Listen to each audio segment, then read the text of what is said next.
Hello, and thank you for joining me. I am Dr. Annette Farovich from Healthy Mind, Body, Spirit.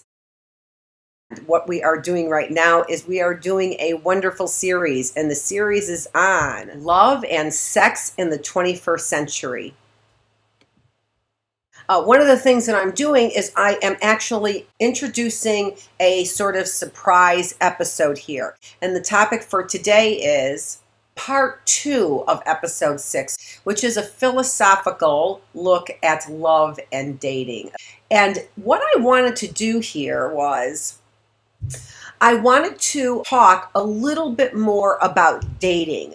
What I did was I took a philosophical look at love, and I wanted you to kind of critically think about some of the issues that lead you into better relationships and healthier relationships, and then those behaviors that lead you out of those healthier relationships. Now, because I'm a positive psychologist, it's very natural for me to think about things in terms of course, everybody wants a loving, loyal, long-lasting relationship. And that's not true, or it's not always true at every stage of our lives.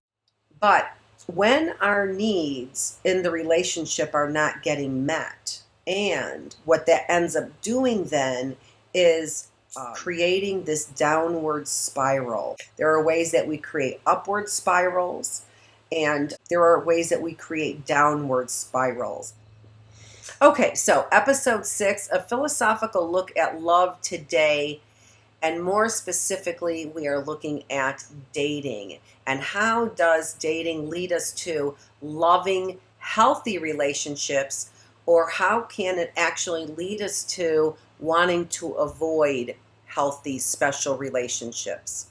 So the first thing that I thought we should take a look at then are, what are your dating expectations? What we are looking for in a relationship, and what I might be telling you about my marriage or relationship, I hope gives you some good information, but that may not be where you are in your relationships right now, right? You may not be in the same place that I am in your relationship.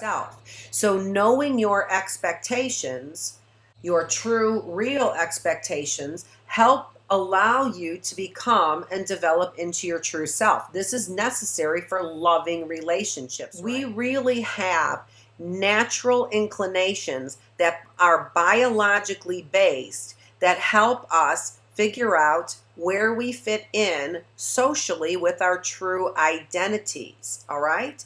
So there is a biological drive. Now, where we end up having great dysfunction, where we end up falling then into this kind of idea of depravity, is when we try and actually socially construct something that just isn't honest and true to ourselves. That's where great dysfunction ends up entering the equation. Right. We've got some genetic drives that push us in certain directions. And when we act opposite of those genetic drives, this can create great dysfunction. We also need to be aware of that those genetic drives are also based on environmental experiences or social experiences that can also create certain genetic drives. So if those environmental experiences are not healthy, then they end up creating unhealthy genetic drives. What we find out, for example, is that individuals who are incarcerated in prison for aggressive behaviors, that some of them actually do have aggressive genes. We know that males are more aggressive than females are. So now what we're finding out is there's a genetic basis to aggressive behavior. This is one of the reasons why, as psychologists, we really do need to study the genetic components and the environmental components that contribute to this. So now you begin to see that genetic components can be important, and they certainly do motivate individuals' behaviors. However, it is not exclusive to determining whether or not individuals are aggressive. So what we also see is that when we take a look at some of these sexualized characteristics as being dominant, what we actually see is that men have a stronger genetic component to those types of sexualized behaviors than women do. It appears that there's a stronger genetic component that's driving sexuality in males than there is in females, but still a whole bunch to learn. This is what we want to consider then for our purposes. So, first of all, know that our expectations are often based on things like where we are in life. So, are we older and we're looking for a family? Are we younger and we are just looking for dating partners, right? So that can influence our expectations. Also know that our genetic makeup can also influence our gender differences. And let me give you an example. If our genes weren't so influential in our sexual drives, then it would be easy for individuals who were homosexuals to say, I don't want this lifestyle. This lifestyle is too hard. There's too many individuals who are against me. I'm going to choose not to have this lifestyle. But it's just not that easy. So there's a strong genetic component to our sexuality. And that strong genetic component then influences our expectations. Now, what I'm talking about today, and hopefully can go through with you just a little bit faster, is I am talking about changing the dynamics in this pyramid that we have. But in the last few episodes, what we've been talking about is that our pyramid now looks like family at the top, then we have others, and then we have ourselves. Remember, when we are starting with family, what we want to look at again is our expectation. Like I said, do you have expectations for marriage? And when we want to consider expectations for marriage, we want to consider whether or not we are ready to fulfill each one of our mate's most desired needs, the 4 top needs that we have listed there. So if our expectation is marriage, then one of the things that we want to consider is whether or not we are capable of fulfilling those 4 greatest needs of our partner. You can also take a look at episode number 1 where we talk about and we introduce those expectations when we're talking about what is real love. All right? When we end up investing way too much time, that pyramid gets inverted, and that's when our relationships become dysfunctional. What I wanted to talk about, that we are now going to interject dating now. There is a great article out there, and I'm going to put that in the ticker down there so that you can see what that article is. And this is a great article that you can take a look at if you think about not being loyal in your relationship and looking at the damage that does to a relationship. And actually, it's interesting because when you read it, it just really doesn't have a lot of gender differences in the damage that does. Okay, so as I've said now, what we are going to do is we're going to talk in this part 2 just a little bit more about that level in the pyramid, the level of dating. So this is where we are not fully just meeting our own selfish needs, which are fine. Again, we have hedonic needs, right? So we need to meet our selfish needs in order to have authentic happiness. But we are not just meeting our own needs. What we are now doing is we are venturing out to see if there's somebody else that we want to meet their needs and that they are also willing to meet our needs, like we talked about in episode number 5, right? A willingness to know and to be known. Okay, right. And so that is our little dating level on that pyramid. Okay, so now why I have this slide up there is, once again, trying to take a look at your expectations, but maybe your expectations aren't for love. Maybe your expectations, they aren't for marriage. Maybe what your expectations are is they are for just simply sex. Maybe that's what you're looking for. What you want to do is you want to make sure that whatever your expectations are, that they are realistic expectations. One of the things I've noticed about this newer generation, Generation Z, is that they are, and actually started with the millennials, is that they are really much more interested in romanticizing reality across the board. what they find most appealing are Disney stories or Disney characters or going to Disneyland, even as adults, and experiencing that non-realistic fantasy. And this is where the slippery slope begins. Because if we are not true to ourselves, and then therefore cannot be true in our relationships, what we are doing is creating a fantasy.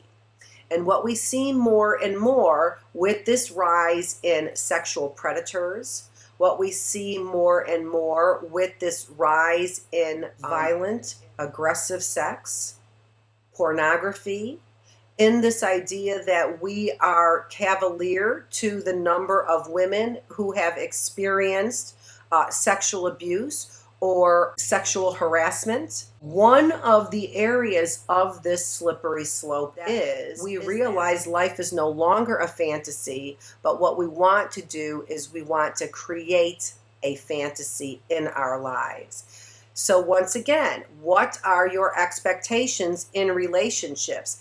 If your expectations are that you want somebody who is part of your fantasy, then in whatever stage you are in your relationship, you need to make sure that you have a partner that understands where you are and agrees to that stage in your relationship.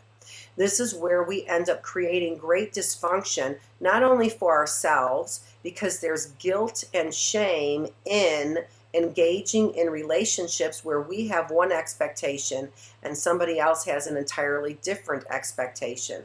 This is where we see sexual harassment. This is where we see sexual abuse. This is where we see sexual assault, right? When somebody has one set of expectations and another person has another set of expectations. Now, I'm not here to say that there's anything wrong with, again, having some of these fantasy kinds of expectations in your relationship.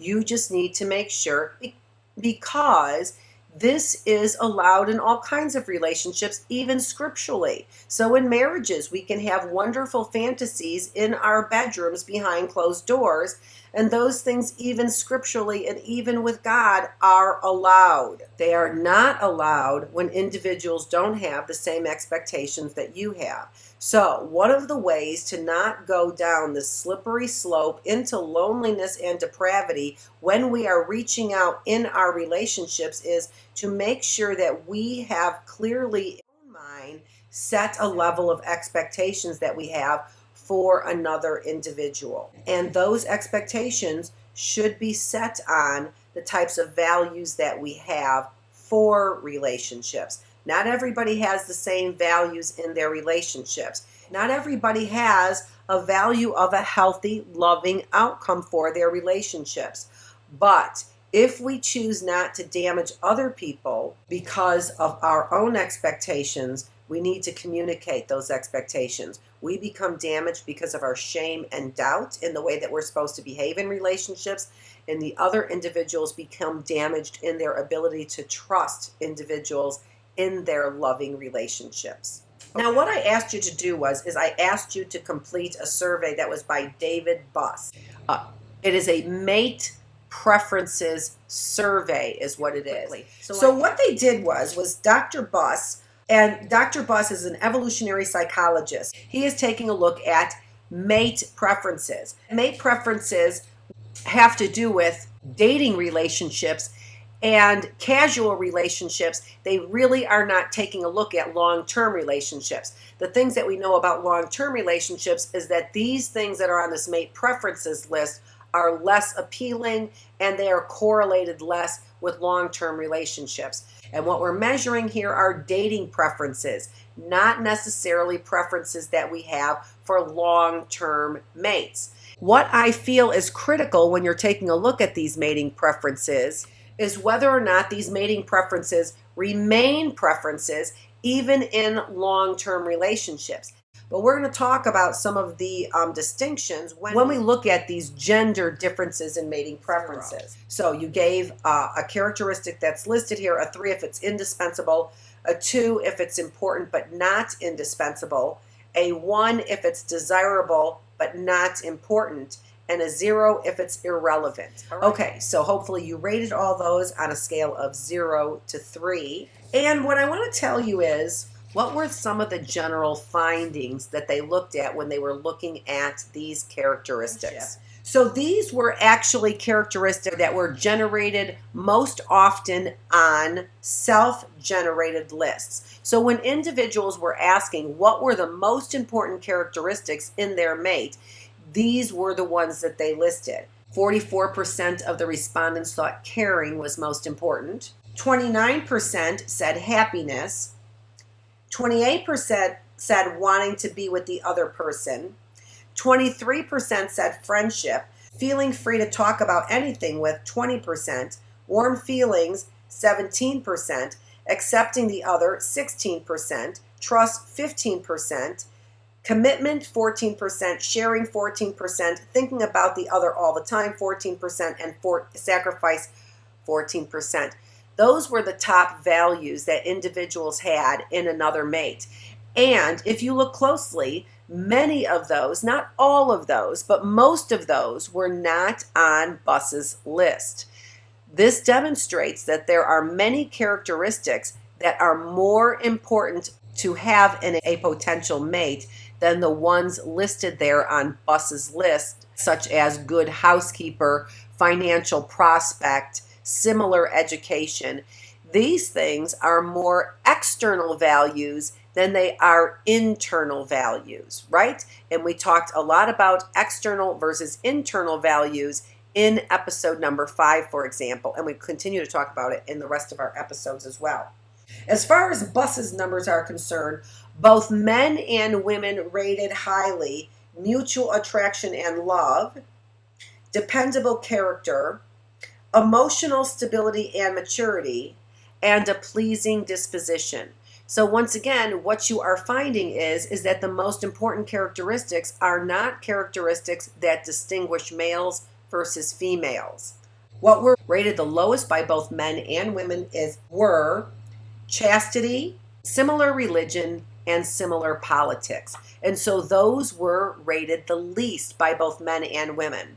Let's take a look at what men rated the highest. Men rated good looks and chastity as highest, and women rated good finances, ambition, and industriousness as highest. Now, let's talk about why this is so important. We clearly see gender differences in mate attraction where women do prefer men who are industrious, make more money, have a greater social position. We do see that there are gender differences in that men do prefer women who have higher levels of beauty. They're more interested in beautiful faces, but they're also more interested in beautiful bodies. I have large breasts and big hips, because what that says about a woman is that she is a good reproducer. Here's an interesting new phenomenon in the research. As women make more money, their mating preferences change so that they are more like men in that they prefer better looking men and they don't care as much if they are financially secure. So, what's the danger here when we're taking a look at Buss's view on mate preferences? The danger here again is the slippery slope. That what we begin to do is view men and women as being good for only natural selection, only for reproduction. Right? And so what we want to do is we really want to take a look at the methodology for determining what we see as good definitions of what love, marriage, and dating relationships look like. But we also want to take a look at our values and priorities relative to our long-term goals. No matter what, we want healthy relationships. And when we just depend on our ability to naturally select something based on animal magnetism, what we end up experiencing then is an inclination to go towards a slippery slope. If I believe that men and women pick one another simply for the ability for me to survive, then other things like loyalty, like communication, like vulnerability, like trust and honesty, well, they come secondary. And so what we want to do is, again, determine what are your expectations in your relationship. And are those expectations simply expectations that are based on fantasy? We see that a great amount of money is being pumped into this idea of fantasy and fulfilling our fantasies. And are we going to get healthy relationships when that is our end goal? When our end goal is to fulfill a fantasy? Know what your expectations are, and that helps you maintain some integrity in your relationships. Now, in the past, I introduced you to Sternberg's triangular theory of love. And what this said is that when we have real, true love, he called that consummate love, we have intimacy, we have passion in our relationship, and we are committed to one another. If you have different expectations in your relationship, you can kind of see here then what they will be fulfilling as far as a loving relationship goes for us.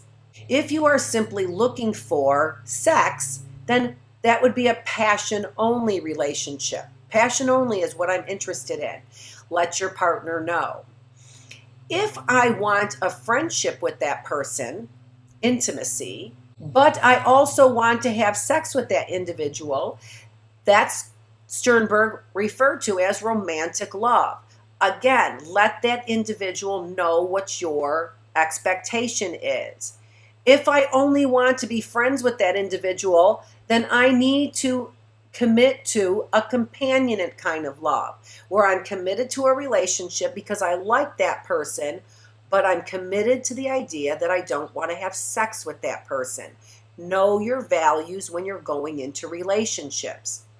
And then finally, that last one there, if I'm looking for a commitment and also sex, so what we're looking at is really passion but empty love, then let the individual know that that's what you're interested in as well. So this is, I'm committed to having sex with you. And that is called a fatuous love. Well, if you want to avoid dysfunction in your life, what you need to do is be sure that you are letting individuals know what your expectations are, and take a look at Sternberg's A Triangular Theory of Love so you can kind of get a better idea of what your own values are, and maybe that will help you communicate your values to other individuals. Okay, now I know that this picture is not a pretty picture, but what we're talking about here now is what ends up happening when you do not effectively communicate your intentions.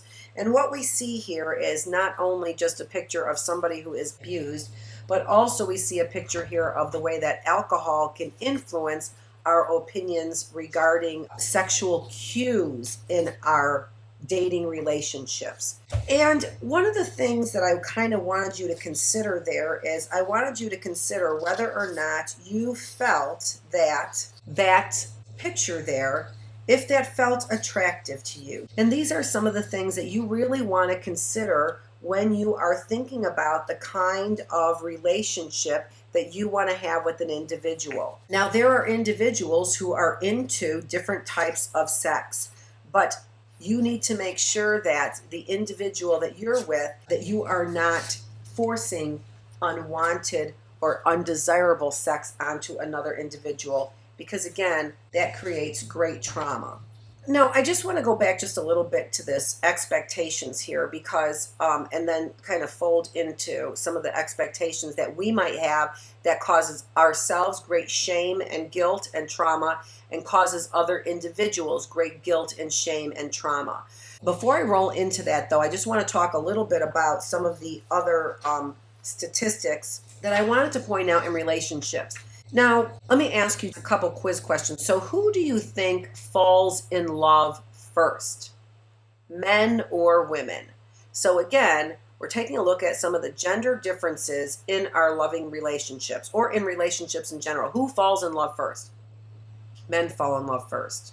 So they fall in love faster than women fall in love. Who, men or women, takes longer to fall out of love? Do men or women take longer to fall out of love? Men take longer to fall out of love than women do. Let me also give you just a couple more interesting facts about men and women in love. Men confess I love you before women do. Men feel happier than women when someone expresses love to them. Women fall out of love faster than men do.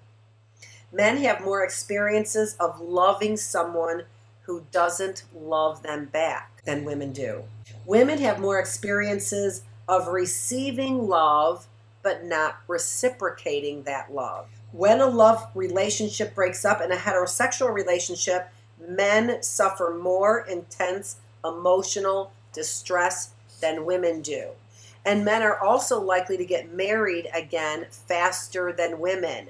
Men very often get married within the first 6 months after they are divorced.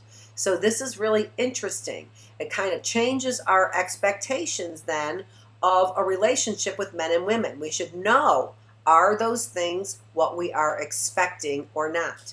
Now, a couple other things I want to talk to you about relative to dating relationships and then determining whether or not our dating relationships are going in healthy directions, whether or not they are going towards marriage and family, or unhealthy directions, whether or not we are going towards just staying single, right? If we are staying single, we still want our encounters to be healthy encounters. Otherwise, we end up feeling guilt and shame about our relationships, and that likely contributes to the lower percentage of individuals who are willing to get into relationships. That what they're doing is experiencing a greater level of guilt and shame in the relationships, which makes them avoid relationships in the long run. Okay, so some of the other ways that we feel or end up experiencing guilt and shame is because of certain misperceptions that we both, as men and women, innately experience. There's been a lot of literature that's been done by a professor at Wayne State University. Her name is Dr. Antonia Abbey, and I actually worked with her for several years on some of the research that she did on misperceptions of sexual cues. And she did much of her research relative to misperceptions of sexual cues and drinking alcohol. And what we find is that, first of all, males interpret cues to be more sexual across the board than females do. So that's number one. Males interpret cues to be more sexual than females do across the board. What are some of those cues that males misinterpret to be more sexual? Well, playing with your hair, laughing at your jokes. Men interpret that as being more sexual. Touching the other person while in a conversation. So what do we mean by more sexual? Well, first of all, we mean more sexual than women. They consider those cues significantly more often than women do to be sexual. What does that mean? Well, the question was, to what extent does that indicate the individual wants to have sex? So they asked both males and females, and they gave them all kinds of cues. So some of the cues I talked about, like moving your hair, laughing at your jokes, touching while talking. Consistently, men believed that those were cues that indicated females were interested in having sex more often than females did. What were some of the other cues? Some of the other cues were drinking alcohol alone at a bar, drinking alcohol alone at a bar and dressing promiscuously, drinking alcohol alone at a bar with a man who's also drinking alcohol alone at a bar. To what extent does this indicate that the woman or man wants to have sex? And consistently, males rated that significantly higher as an indicator of wanting to have sex. Then, when those men are drinking alcohol, because Dr. Abbey actually studied the effects of alcohol on their opinions, whether or not they actually had alcohol, whether or not they thought they had alcohol because they had a placebo, what they determined was that men believed that all of those cues indicated wanting to have sex more than a woman did. However, those numbers significantly increased when those men were drinking alcohol.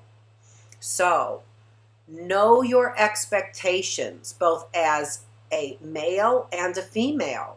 And your job then as a male is not to be the predator in order to harm and traumatize the female. Really, your objective really should be, if you want to have sex, that should be your objective. Let the female know, and from what I understand, there are lots of willing partners. But nobody needs to traumatize the other individual in our efforts to be fulfilled. This is where we end up then both the perpetrator and the victim end up slipping into loneliness and depravity. All right, I want to talk about some of the statistics here. On sexual assault, 1 in 5 women, so 20% of women, experienced completed sexual assault or rape in their lifetime. So approximately 25% of men experience some form of sexual violence in their lifetime.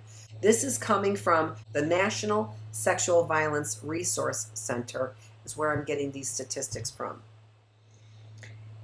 Nationwide, 81% of women and 43% of men reported experiencing some form of sexual harassment or assault in their lifetime. 1 in 3 women are victims of completed or attempted rape, and they experience that between the ages of 11 and 17. About 1 in 4 male victims of completed or attempted rape first experienced it between 11 and 17, about 25%. Over 700,000 people were raped in 2018, including threatened, attempted, or completed rape. 40% of rapes and sexual assaults were reported to police in 2017, but only about 25% were reported to police in 2018. What does that say about our changing social climate? The prevalence of false reporting for sexual assault crimes is between 2 and 10%. So when we see that individuals are accused by 15, 16, 17 people, even if 50% of those are false, but what they're saying is only 2 to 10% are false. But let's say 50% of those individuals are false. Still, 8 individuals in that statistic, those are true cases. Almost 1 in 4 undergraduate women experience sexual assault or misconduct at 33 of the nation's major universities. About 51% of female victims of rape reported being raped by an intimate partner, and 40% by an acquaintance. So we see significant increases in acquaintance rape and individuals who have been date raped and given the date rape drug. So what we want to do is we want to understand that there are differences in the way that both men and women interpret sexual cues.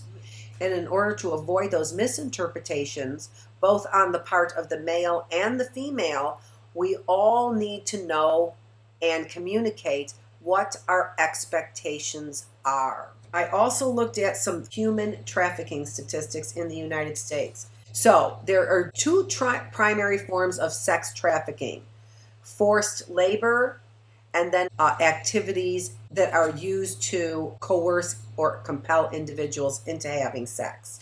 And what they're calling this is modern slavery. So modern slavery includes forced labor, and that's approximately 40.3 million victims are trapped in modern slavery today. Approximately $150 billion are pocketed by human traffickers globally each year. And approximately $99 billion of that, or approximately 3/4 of that money, comes from commercial sexual exploitations. Individuals can misperceive other individuals' sexual cues, and it is important and valuable for women to know what are the signals that men are picking up. And it's also important for men to know what might be ways that they readily misinterpret some of these sexual cues. I want to go and move on to this last slide that I have. Now, I asked you earlier in this presentation, why can't we be spiritually dysfunctional, right? Why is it important for us to be functioning in a spiritual way that is healthy. And I put a scripture up here for you, and this is from Philippians 4:8. And it says, "Finally, brothers, whatever is true, whatever is honorable, whatever is just, whatever is pure, whatever is lovely, whatever is commendable, if there is any excellence, if there is anything worthy of praise, think about these things." You know, I've thought a lot about how easy it is for me to ruminate and about my husband's death. And it's really easy for me to ruminate and go down a path that is going to be so unhealthy for me, and that I really do believe will create great anxiety, as in a panic attack for me. And I'm experiencing having money and losing money on a daily basis all in my head. I can go down a path where that's all I'm thinking about. You know, a lot of people say, well, I can't help it. Well, I can't help the things I'm thinking about. Well, that's what the scripture is saying, is that we really want to, and it is beneficial for us to try and control the thoughts that we have that are going through our minds. Thoughts are harder to control when they are part of our heart's beliefs. So when we feel very deeply, for example, about another person, it's very difficult for us sometimes to stop thinking about that person. So what we want to try and do is take control of every thought, so that when we are ruminating and going down a path that is unhealthy, we think instead about those things that are good and bring meaning to life and are purposeful and that edify ourselves, build ourselves up, as well as edify and build up other people. What we find out is that there is this reciprocal reward that we receive when we invest in relationships with other individuals. And as we know, that is our greatest need. When we are, again, simply focusing on ourselves, relative to our topic that we're talking about, we then begin to take our dating relationships in ways that are selfish. And they are selfish, typically sexually. And that's fine if I'm with another selfish partner, right? But it's not fine when I have a partner who's expecting to get into a dating relationship, who's expecting to be moving in a direction of meaning and purpose. Then it's not fine for us to take individuals into our self-absorbed, self-interested states of being, okay? That's when it's not fair. Now, one of the things that somebody said to me the other day, that when people have casual sex, that they are only interested in performance. Well, that may be true, but I don't know very many people who are interested in sex for just performance. And in fact, when you have been involved in a sexual relationship that is built on love, there is no better sex than when two people are deeply in love with one another. That's the way that we are made. So if you are simply looking for sex because you want the enjoyment of sex and you don't want to go down that slippery slope of loneliness and depravity, then what I suggest, the same thing that Ann Landers suggested about 40 years ago, is that individuals engage in masturbation. When you engage in masturbation, that is simply for just your own sexual pleasure. The thing about involving another person in that kind of pleasure, is that that individual can very often be disappointing. If you are expecting to be with an individual for complete sexual satisfaction, and you are not in love with that person, and that person is not deeply in love with you, then the likelihood is great that one or both of you are going to be disappointed in that relationship, in that sexual encounter.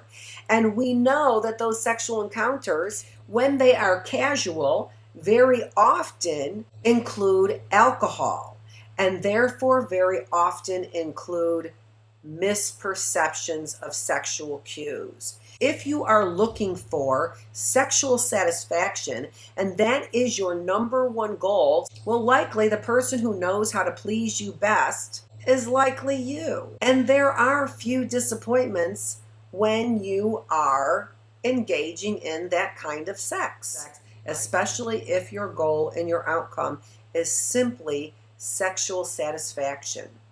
Now, this was a little bit harder of a topic to talk about with you, obviously, but I thought that it was very important for us to take a look at it before we took a look at loneliness and depravity.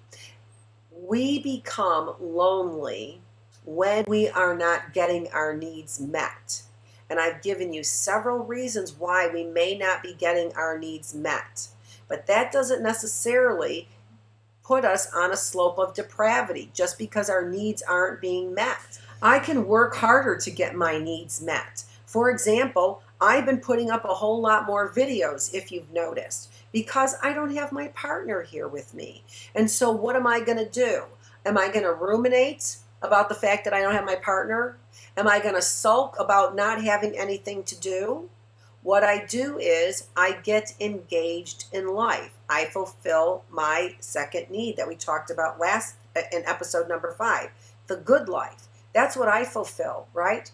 There are many ways to get our needs met outside of being sexual. However, when we are so focused and immersed in sexuality, that becomes the focus of how we fulfill any need. And because we have so much dependence on another person, it can also be a way that we get extremely disappointed.